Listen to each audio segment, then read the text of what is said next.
Basically रहता क्या है इसमें, देखो ये है इधर का, ये सेंसर है मेरा हाथ में, तो ये इधर ही रहता है और इसका ऊपर एक रबर रहता है और ये जाके इधर फिटिंग हो जाता है और इसका जो है ये सेंसर काम करता है, ठीक है। तो बेसिकली ये एक सेंसर है, ओके, स्मोक डिटेक्टर जैसा काम करता है। ये इसका साथ लगा हुआ है यूनिट के साथ, तो ये खुला है, अभी इसको शॉर्ट कर दिया हुआ है क्योंकि ये ख़राब है, ओके। तो ये डिटेक्टर स्मोक डिटेक्टर के हिसाब से काम करता है, काम करता है। किधर भी मुश्किल होता है तो ऑन हो गया, तो आग लग गया तो ये सिस्टम को ऑफ कर देता है।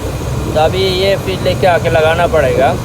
अब ये ख़राब है, इसका शॉर्ट करके यूनिट चलाया अभी।